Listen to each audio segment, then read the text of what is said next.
कभी कभी जिंदगी ऐसे मोड़ पर लाकर खड़ा कर देती है जहां इंसान की पहचान उसके कपड़ों, पढ़ाई या ओहदे से नहीं, उसके हौसले से होती है। ये कहानी भी एक ऐसी ही लड़की की है जिसे एक दरोगा ने सिर्फ इसलिए नीचा दिखाने की कोशिश की क्योंकि वो पढ़ी लिखी नहीं दिखती थी, क्योंकि उसके पास कोई डिग्री नहीं थी और क्योंकि समाज उसे कमजोर समझता था। लेकिन वो नहीं जानता था कि ये वही लड़की है जिसने जिंदगी की ठोकरों से हौसला सीखा है, जो चुप रहकर सब कुछ सहने वाली नहीं बल्कि वक्त आने पर अन्याय के खिलाफ खड़ी होने वाली है।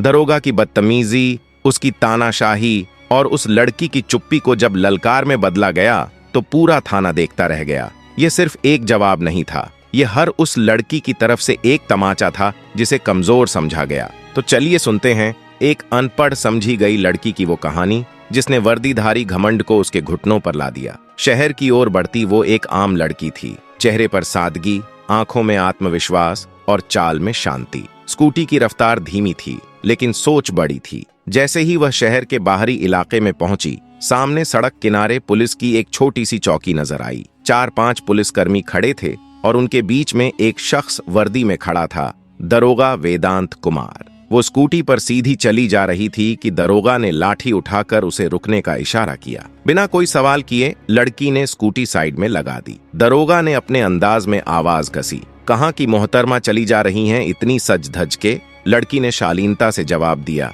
एक दोस्त की शादी में जा रही हूँ, पास ही है। दरोगा की नजरें एक पल को उसके कपड़ों और चेहरे पर ठहर गईं, फिर हल्की सी मुस्कान के साथ बोला, अच्छा शादी में जाना है, दावत उड़ानी है, मगर हेलमेट पहनना जरूरी नहीं समझा? और ये स्कूटी की रफ्तार, कोई रेस में भाग रही हो क्या? इसके साथ ही उसने चालान बुक निकाल ली और बोला, चलो अब तो कानून तोड़ने का हिसाब देना पड़ेगा। लड़की ने धीमे और स्पष्ट शब्दों में कहा, मैंने कोई नियम नहीं तोड़ा है सर। लेकिन दरोगा का स्वर अब बदल चुका था। अब तू हमें सिखाएगी कि नियम क्या होते हैं? लगता है अकड़ अभी तक निकली नहीं। अचानक उसने बगल में खड़े सिपाही को देखा और फिर उस लड़की की ओर झुका। इसको तो सही से कानून समझाना पड़ेगा। और बिना किसी चेतावनी के एक जोरदार थप्पड़ उसके चेहरे पर मार दिया। सड़क किनारे खड़े लोग हक्के बक्के रह गए। लड़की का चेहरा एक पल को झुक गया, लेकिन उसकी आंखों में आंसू नहीं थे, वहां सिर्फ आग थी। वो चुप रही, लेकिन उसके अंदर कुछ बदल गया था। दरोगा ठहाका मारते हुए बोला,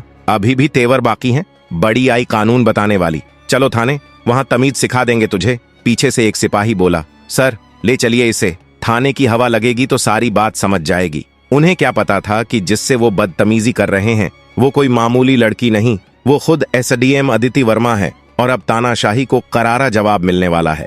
एक सिपाही ने जैसे ही अदिति के हाथ को झपट कर पकड़ा तो उसने झटका देकर खुद को छुड़ाया और गुस्से से दहाड़ उठी, हाथ लगाने की जुर्रत मत करना, अंजाम बहुत बुरा होगा। उसकी आंखों में जो आग थी उसने वहां खड़े पुलिस वालों को चौंका दिया, लेकिन दरोगा वेदांत कुमार के चेहरे पर जरा भी शर्म नहीं थी। वो दांत पीसता हुआ अपने सिपाही से बोला, देखा इसका रवैया, लगता है अकड़ निकालनी पड़ेगी। इतना सुनते ही एक जवान सिपाही ने आगे बढ़कर अदिति के बालों को जोर से खींचा और उसे घसीटने की कोशिश की। अदिति दर्द से कराह उठी, लेकिन अब भी चुप थी। उसने अपनी पहचान नहीं बताई। वो देखना चाहती थी कि वर्दी के पीछे छिपा ये घमंड आखिर कितनी नीचता तक जाएगा। इसी बीच एक पुलिस वाले ने उसकी स्कूटी पर डंडा दे मारा और बड़बड़ाता हुआ बोला, बड़ी शरीफ बनती है, अब देख तेरे साथ क्या खेल खेलते हैं। अदिति अब हालात समझ चुकी थी। ये लोग कानून के नाम पर खुलेआम गुंडागर्दी कर रहे थे, लेकिन वो अब भी चुप थी, मजबूत थी। दरोगा की आंखों में आग जल रही थी। उसने गरजते हुए कहा, बहुत देखी हैं तेरे जैसी जुबान चलाने वाली, अब थाने में दिखाऊंगा असली पुलिस। सिपाहियों को आदेश मिल चुका था। उन्होंने उसे घसीटते हुए गाड़ी में बैठाया और अदिति, वो अब भी शांत थी। कोई चीख नहीं, कोई विरोध नहीं, वो सिर्फ देख रही थी ये कानून के ठेकेदार अपनी ही मर्यादा कैसे तोड़ते हैं। दरोगा वेदांत कुमार थाने में घुसते ही एक नाटकीय अंदाज में चिल्लाया, अरे ओ कहां मर गए सब, चाय वाय लाओ जरा, आज बहुत खास मेहमान आई है। उसकी आंखों में वहशत थी और जुबान पर अहंकार, लेकिन उसे क्या पता था, जिसे वह खास मेहमान समझ रहा था वही उसकी कुर्सी छीनने वाली थी। अदिति वर्मा थाने की जर्जर दीवारों को एकटक देख रही थी। उसकी निगाहें उन धब्बों पर टिक गई थीं जो वक्त के साथ मिटे नहीं थे, जैसे हर धब्बा किसी बेगुनाह की कहानी कह रहा हो। वो चुप थी, लेकिन उसका मन तेजी से उन आवाजों को पकड़ रहा था जो वर्दी में छिपे वहशीपन को उगल रही थीं। उसी वक्त एक सिपाही धीरे से दरोगा वेदांत कुमार के पास आया और कान में फुसफुसाया, साहब क्या केस बना रहे हैं इस पर? वेदांत कुमार हंसा, एक घमंडी हंसी, और बोला, कोई भी डाल दो, जेबकटी, चोरी, मारपीट, जो मन आए, बस अंदर रखना है और अकड़ उतारनी है इसकी। अदिति सब सुन रही थी, मगर वो अब भी चुप थी, जैसे चाह रही हो कि सच्चाई खुद इनकी जुबान से झर बनकर निकले। कुछ देर बाद दरोगा अपनी कुर्सी पर पसर गया, कलम हाथ में ली और टेबल पर घुमाने लगा। फिर आंखें टिका दी अदिति पर। नाम बता, कहाँ रहती है, कौन है तू? कोई जवाब नहीं। वो थोड़ा झुंझलाया, सवाल दोहराया, अरे नाम क्या है तेरा? सुनाई नहीं देता? अदिति की आंखों में कोई डर नहीं था, आवाज में कोई कंपकंपी नहीं थी, बस एक सीधा सा जवाब आया, दिया कपूर। दरोगा हंसा, लेकिन उस हंसी में शक था। अच्छा, झूठ बोलने में भी माहिर निकली। देख, ये चालाकी बाहर तो चलती होगी, यहां नहीं। एक गलती और पछताने का मौका भी नहीं मिलेगा। बात खत्म होते ही दो सिपाहियों ने अदिति को खींचते हुए लॉकअप की तरफ घसीटा और उसे अंदर ठेल दिया। एक ऐसा बंद कमरा जहां पहले से दो महिलाएं पहले ही ठंडी सलाखों की कैदी थीं। उनमें से एक ने आश्चर्य से अदिति को देखा और कहा, बहन, तूने कौन सा पाप कर डाला? अदिति हल्का सा मुस्कुराई, जवाब में कुछ नहीं कहा। शायद उसके मन में सवाल बड़ा था, अगर एक सीनियर प्रशासनिक अफसर को यूं बिना वजह कैद किया जा सकता है, तो फिर आम इंसान की तो औकात ही क्या होगी। अब वो उस कोठरी के कोने में बैठ गई थी। आंखें बंद नहीं थीं, कान खुले थे, सोच जारी थी। हर शब्द, हर हरकत, हर आवाज अब एक दस्तावेज बन रही थी। दरोगा वेदांत कुमार ने एक झूठी रिपोर्ट बनवाई और बोला, इस पर चोरी और ब्लैकमेलिंग का केस ठोक दो। फाइल मेज पर मारी और कहा, चलो जल्दी। एक सिपाही ने पूछा,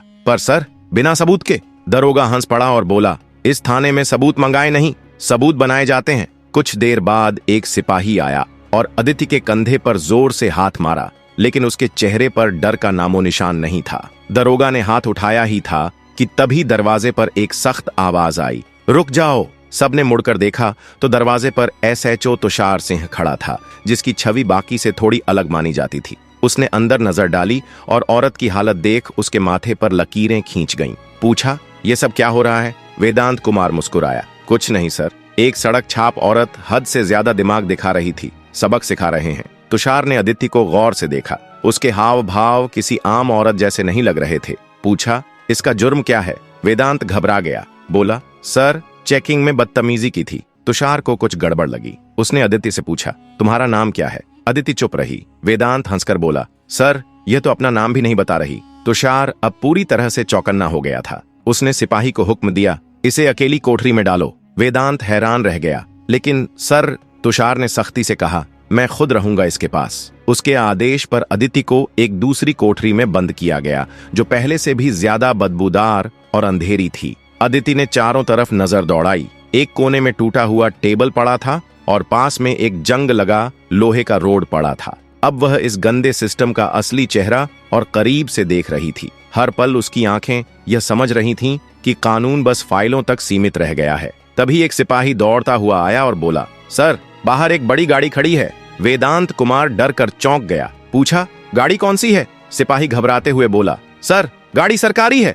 वो जल्दी जल्दी बाहर गया और जैसे ही गाड़ी के अंदर झांका, उसकी आंखें फटी की फटी रह गईं। वो हड़बड़ाकर वापस आया और धीमे लहजे में बोला, सर। वेदांत कुमार झुंझलाया, क्या हुआ? कौन है? सिपाही कांपते हुए बोला, सर, डीएम साहब आए हैं। वेदांत कुमार का चेहरा पीला पड़ गया। एसएचओ तुषार सिंह भी चौकन्ना हो गया, क्योंकि अब मामला सीधे ऊपर पहुंच चुका था। डीएम साहब ने थाने में कदम रखा और उनकी आंखों में गुस्सा साफ दिख रहा था। उन्होंने वेदांत कुमार की तरफ देखा और कड़क आवाज में पूछा, दरोगा वेदांत कुमार, यहाँ क्या तमाशा चल रहा है? वेदांत घबराया हुआ बोला, कुछ भी नहीं सर, बस एक छोटा सा केस है। डीएम साहब ने टेबल से फाइल उठाई और ध्यान से पढ़ी। उनके माथे पर बल पड़ गए। फिर उन्होंने कोठरी में झांका और बोले, यह कौन है? सर, इस औरत पर 420 और ठगी का केस है। डीएम साहब ने पूछा, सबूत है तुम्हारे पास? उन्होंने फिर पूछा, क्या कुछ सबूत है तुम्हारे पास? वेदांत अब पूरी तरह फंस चुका था। डीएम साहब ने औरत से सीधा सवाल किया, क्या नाम है तुम्हारा? और पहली बार अदिति वर्मा ने हल्की सी मुस्कान दी और बोली, एसडीएम अदिति वर्मा। पूरे थाने में सन्नाटा छा गया। सबके चेहरे उतर गए। वेदांत कुमार के तो हाथ पैर कांपने लगे। बाकी सारे सिपाही चौंक कर खड़े हो गए। वेदांत के पैरों के नीचे से जमीन खिसक गई। वो अफसर जिसे वो ठग समझ रहा था, वही अफसर निकली जो पूरे जिले का कानून चला रही थी। असल में वह कोई मामूली औरत नहीं थी, बल्कि वही औरत खुद एसडीएम अदिति वर्मा निकली, जिसको सड़क पर घसीटा गया, बाल पकड़कर खींचा गया, थप्पड़ मारे गए। जैसे ही यह बात सबके सामने आई, पूरे थाने में खलबली मच गई। सब सिपाही तो सन्न रह गए। डीएम साहब ने अपनी तीखी नजर दरोगा वेदांत कुमार पर डाली और गुस्से में बोले, वेदांत कुमार, तेरी इतनी हिम्मत कैसे हो गई कि तू एक सीनियर अफसर पर झूठा इल्जाम थोपने लगा? वेदांत कुछ बोलने की कोशिश कर ही रहा था कि वहीं खड़े एसएचओ तुषार सिंह जोर से बोले,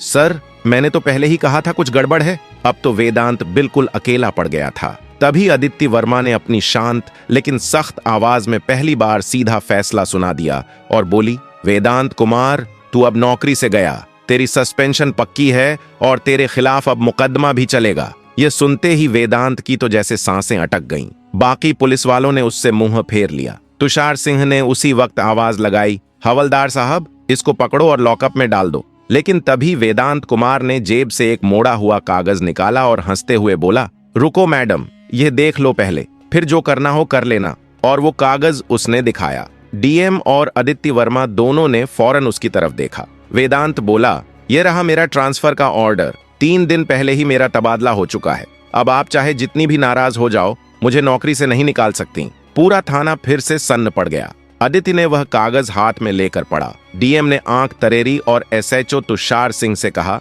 जाओ और पता करो कि यह कागज असली है या बस दिखावे का। तुषार ने कंप्यूटर में रिकॉर्ड देखा और सिर उठाकर बोला, सर, यह तो असली है, लेकिन इसने अभी तक नया दरोगा को चार्ज नहीं सौंपा। यानी अभी तक यही यहाँ का असली दरोगा बना बैठा है और सारी बदमाशी इसी के द्वार में की गई है। अब तो कोई भी इसे नहीं बचा सकता। अदिति वर्मा उसकी आंखों में आंखें डालकर बोली, अब तेरा नया ठिकाना वहीं होगा जहां तू औरों को डालता था। सिपाहियों, इसे पकड़ो और ले जाओ अंदर। डीएम ने भी सिर हिलाकर इशारा कर दिया। जैसे ही 2 सिपाही उसे पकड़ने बढ़े, वेदांत ने फिर चाल चली और बोला, रुकिए मैडम, मैं अकेला नहीं हूँ। क्या आपको लगता है कि पूरी गलती मेरी ही है? फिर उसने थाने के और पुलिस वालों की तरफ इशारा करके कहा, ये सब मेरे साथ हैं, ऊपर तक सारे जुड़े हुए हैं। कुछ पुलिस वालों के चेहरे का रंग उड़ गया। एसएचओ तुषार सिंह ने माहौल भांपते ही एक एक को घूरना शुरू कर दिया। अदिति वर्मा ने डीएम की तरफ देखा और बोली, अब यह पूरा थाना ही साफ करना पड़ेगा, कोई बचा नहीं रहेगा। डीएम ने भी कहा,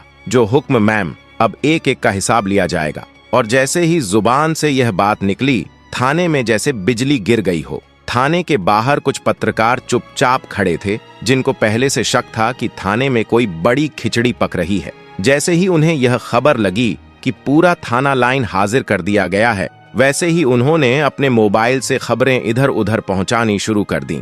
अब यह मामला दबने वाला नहीं था। तभी एक लंबी काली शीशों वाली चमचमाती गाड़ी थाने के सामने आकर रुकी। दरवाजा खुला और खुद एसएसपी साहब बाहर निकले। चारों तरफ देखा तो सबका चेहरा उतरा हुआ था। थाने के सारे अफसर एक तरफ दुबके खड़े थे और एसएसपी साहब बोले, ये कब से तमाशा चल रहा है? थाने में एक अजीब सी खामोशी थी, जैसे कोई तूफान आने से पहले की शांति हो। डीएम और थाना प्रभारी बस खामोश खड़े थे और सामने एसएसपी का चेहरा बेरंग पड़ चुका था। तभी अदिति वर्मा ने एक नजर एसएसपी की आंखों में झांकी और बेहद ठंडे लेकिन सधे हुए लहजे में कहा, क्या आपको अब भी लगता है कि आप बच जाएंगे? उसके साथ खड़े अफसर तुषार सिंह ने एक फाइल निकाली और अदिति को थमाई। अदिति वर्मा ने वो फाइल सीधी एसएसपी के सामने फेंकी। देख लीजिए, आपके हर गुनाह का हिसाब इस फाइल में दर्ज है।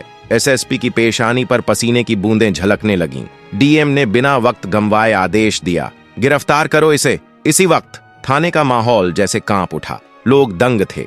इस तरह किसी ऊंचे ओहदे वाले अधिकारी को इतनी बेबाकी से बेनकाब करते पहली बार देखा गया था। पर यह तो बस शुरुआत थी। एसएसपी की गिरफ्तारी के बाद मानो पूरा जिला हिल गया। खबर ऊपर तक पहुंची, मुख्यमंत्री तक, और फिर वहां से सीधा आदेश आया, जो भी अफसर इस भ्रष्ट तंत्र में शामिल हैं, उन्हें बख्शा न जाए, सबको अंदर किया जाए। अगले 48 घंटे में जिले के 40 से ज्यादा पुलिसकर्मी, 10 बड़े अधिकारी और कई रसूखदार नेता सलाखों के पीछे थे। जिले की हवा ही बदल गई थी। हर तरफ एक ही नाम गूंज रहा था, एसडीएम अदिति वर्मा। ईमानदारी की मिसाल और साहस की पहचान। उन्होंने एक बात साबित कर दी, जब इरादा साफ होता है तो पूरा सिस्टम बदल सकता है। और दोस्तों, यहीं खत्म होती है एक ऐसी कहानी जो सिर्फ प्रशासनिक नहीं बल्कि इंसानी हिम्मत की मिसाल है।